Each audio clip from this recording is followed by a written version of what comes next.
pra quem não está antenado, pra quem não assiste jornal, pra quem não tem noção do que tá acontecendo na Argentina, um rapaz brasileiro, não sei nem se eu posso definir como rapaz, ele tentou assassinar a vice-presidente da Argentina, Cristina Kirchner. Uhum. Ainda não se sabe a motivação do crime, mas ela estava descendo de um carro, junto dos seguranças dela. Ele atravessou todo mundo, tentou atirar com uma pistola, mas por algum motivo a pistola falhou. Acho que quando não é a nossa hora, a gente simplesmente não vai, né? Ou muitos considerariam como providência divina, né? O que você acredita, Ricardo? Eu acredito que foi Deus agindo ali. Você acha que Deus protegeria Cristina Kirchner, Porra, Ricardo? bicho. Aí é uma pergunta polêmica. Então, essa é a pergunta. Deus protegeria Cristina Kirchner? Olhando pelo lado da religião, né, que Deus não faz diferença, Deus não diferencia, né? Então, eu acredito que Deus sim interviu, e interviu bonito. Porque ali, meu irmão, foi Ali por um triz, Will. De verdade. Alguns tabloides, algumas pessoas estão questionando se o jovem brasileiro ele tem alguma ligação com o Bolsonaro. Será que ele tem? Então, eu acho que essas opiniões ali sobre essa ligação com o Bolsonaro surgiram depois que viram as tatuagens dele, né? Eu não vi isso. Ele tem Então, tatuagem? ele tem algumas. Ele tem uma tatuagem de um. Eu não conhecia, eu confesso que eu não conhecia. Era um gráfico no cotovelo dele que é de origem nazista, né? De origem de supremacia ariana, toda aquela coisa Vixe. criada por Hitler, né? Sim. Deus é mais, né? Pois é. Mas enfim, quando a gente fala da Argentina, claro, a gente lamenta esse incidente, obviamente, independente claro. de lado político, de concordar com as políticas da Cristina Kirchner ou não. A gente tem que lamentar isso. Violência nenhuma deve ser incentivada ou a gente deve bater palma ou passar pano pra isso. Isso não existe em momento nenhum. Mas a gente de fato precisa ter um olhar para a Argentina, que é a nossa vizinha, que está passando por uma crise gigantesca. Grande parte dela por conta dessa recessão mundial que a gente está vivendo. Grande parte dela por conta do coronavírus e da forma como eles lidaram com a pandemia, que foi bem trágica. Hoje, se a gente para ver, Ricardo, a inflação de um mês na Argentina ela é muito superior à inflação do ano no Brasil. Caramba. Sabe, lá chegou ao ponto de faltar papel higiênico nas prateleiras dos supermercados, porque a inflação estava tamanha que não valia a pena você produzir papel higiênico para vender. É interessante, né? Em momentos de crise, me lembro na época do coronavírus, lá nos Estados Unidos principalmente, era muito comum as pessoas correrem atrás de papel higiênico. Eu confesso que nunca entendi essa crise do papel higiênico. Eu não sei a questão do papel higiênico, mas a questão do estoque. Porque, para quem não entende basicamente como é que funciona a inflação, principalmente essas inflações galopantes, a gente tem que entender que, por conta dessa subida muito grande dos preços, às vezes, quando você começa a produzir uma coisa e você termina, o custo que você levou para produzir até o final, você vai vender por um preço muito menor, então não vale. Então, se eu passo, por exemplo, se eu produzo um rolo de papel higiênico, como um exemplo, a R$1, às vezes o custo que eu tive de produção de R$1 foi de R$1 e eu vou ter que vender de 50 centavos. Então, para mim, não vale a pena. Não sei se eu fui muito claro. Mas a inflação ela corrói. E às vezes não vale a pena você produzir alguma coisa porque o preço final que você vai vender não te compensa. E isso faz com que falte produto no supermercado. Nesses tempos de crise, por exemplo, no coronavírus, que fecharam muitas coisas, fazia muito sentido que as pessoas estocassem. Eles não sabiam quando as fábricas iam abrir, quando é que as coisas iam voltar a ser produzidas. E isso, com toda certeza, deve gerar um surto gigantesco nas famílias no mundo inteiro. Principalmente em locais que não tem esse costume de produção. Por exemplo, no Brasil a gente nunca teve que se preocupar necessariamente com falta de comida em supermercado, porque o Brasil sempre produziu comida a rodo. É uma referência em agronegócio, né? Com certeza. A gente consegue se alimentar o mundo, e se brincar ainda sobra, viu? Claro, aí a gente entra uma celeuma de divisão de bens, de propriedades, de uma série de coisas. Mas foi uma preocupação que o povo brasileiro acabou não tendo durante a pandemia. No geral, foi de falta de comida nas prateleiras. Falta de comida houve, teve muita gente que passou fome, que passou necessidade. O Auxílio Brasil, a gente tem que dar o braço a torcer. Salvou a vida de muita gente, né? Independente de quem fez ou do que se fez de bom grado, se fez com viés eleitoreiro, Uhum. independente do motivo, muita gente não morreu de fome por conta desse dinheiro que o governo federal mandou para as Verdade, né? famílias. Por mais, digamos, enviesado que eu digo com um viés político, Sim, sim. por mais bolsonarista ou por mais lulista que a pessoa seja, ela não pode ignorar o fato de que o assistencialismo salva vidas. E ele é necessário. Exatamente. Isso é o que existe desde antes de Lula. Com toda certeza. Veja, o Bolsa Família, que foi o grande programa assistencialista da história do Brasil, no decreto de criação do Bolsa Família, ele diz que ele une alguns programas da época do FHC.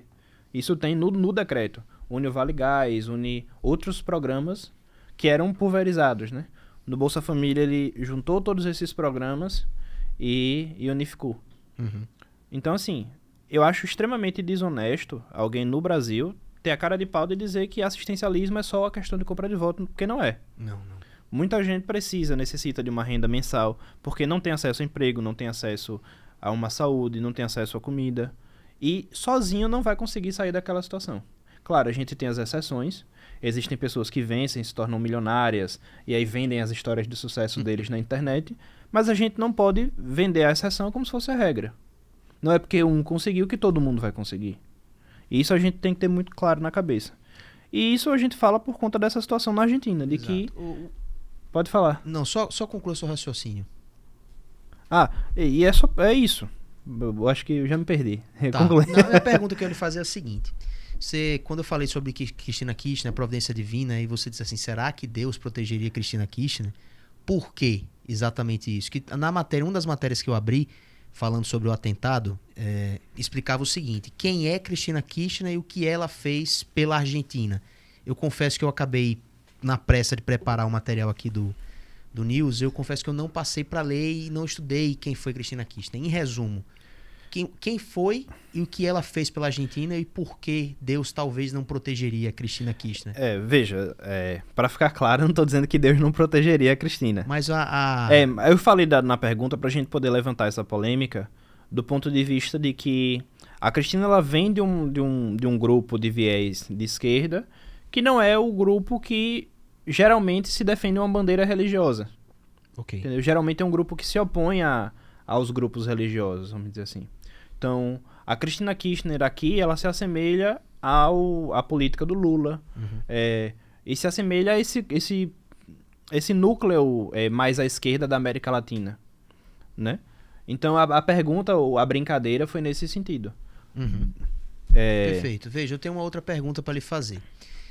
Hoje eu estava assistindo o jornal Hoje, e aí um dos comentários que foram feitos foi o questionamento do porquê Bolsonaro ainda não se pronunciou sobre o atentado a Cristina Kirchner.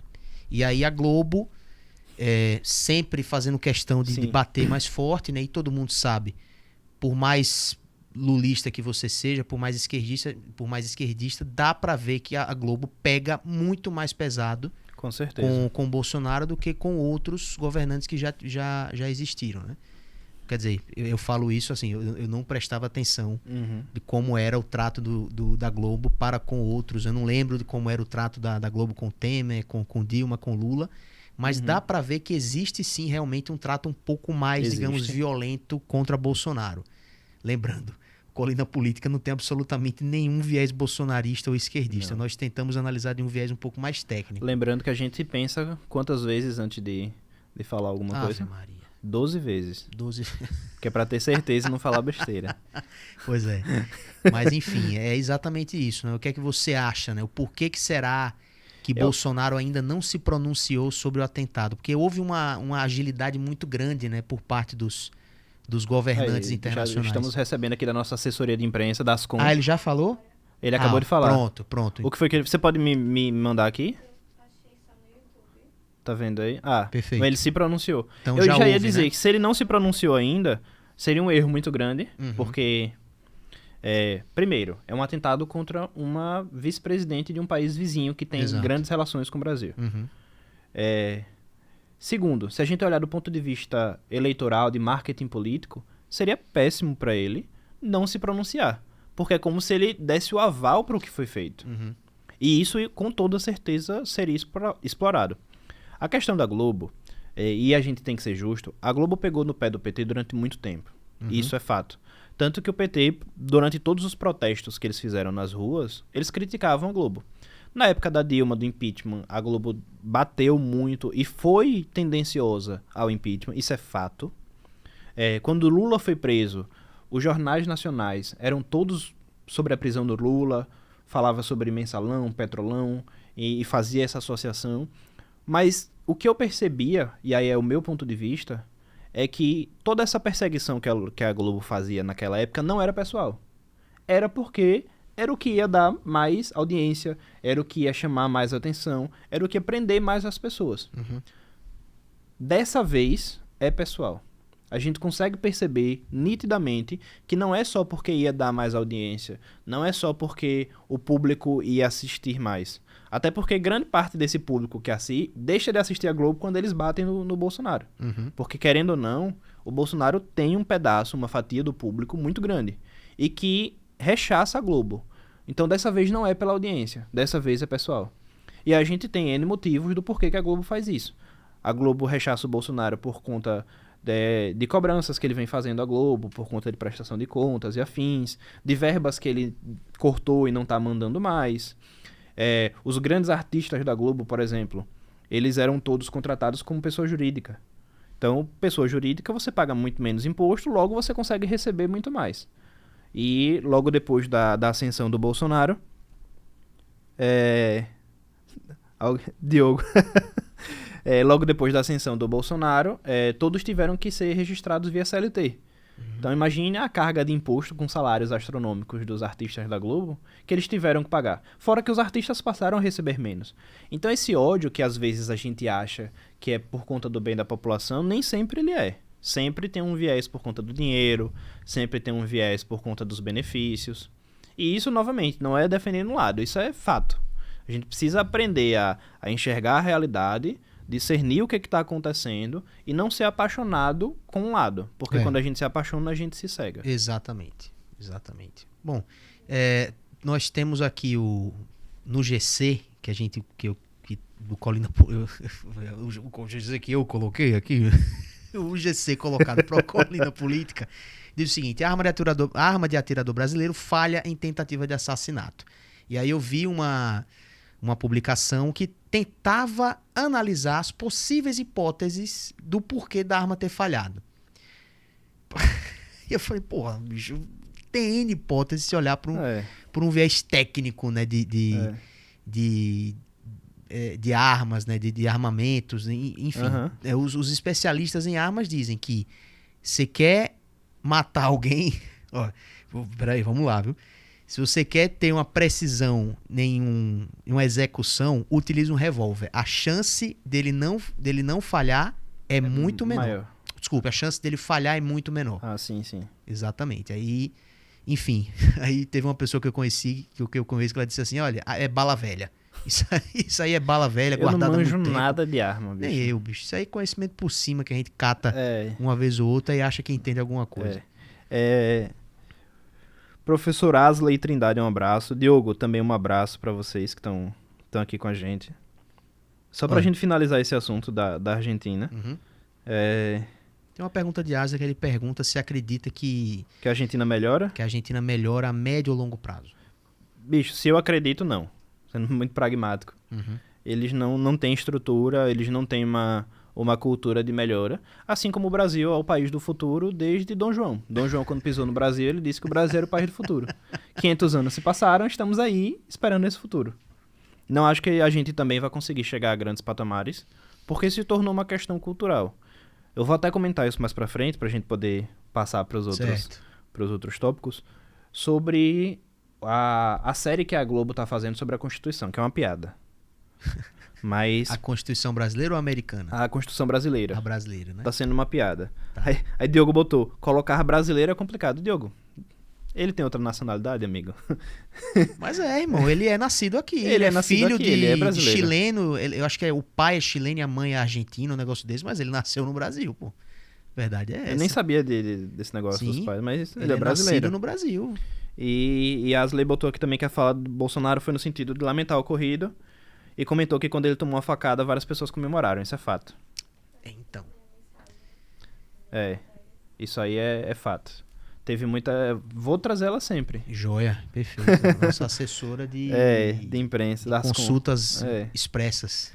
Mas é isso, cara. Eu acho que todo mundo, lamentar o ocorrido, ninguém acredita que nenhuma crise se resolve dessa forma. As coisas não iriam melhorar na Argentina se ela falecesse.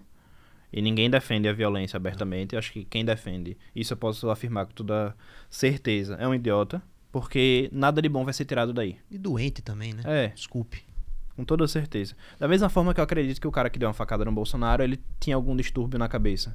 Eu acho que o lado político que as pessoas alegam dar a ele era só a válvula de escape, sabe? Sim. Existem encontrar pessoas... algum culpado, né? Exatamente. Então, assim, existem pessoas que têm alguma... Eu vou tentar me policiar pra não falar algum termo errado e a galera me criticar, mas que tem algum parafuso a menos... E aí eles acham algum local, alguns acham uma religião específica, e ele descarrega todo aquele parafuso a menos na religião, outros no lado político. Né? Precisa descarregar a culpa em Exatamente, alguém, em alguma coisa. Ele precisa se apegar a alguma coisa para tentar encontrar um eixo. Perfeito.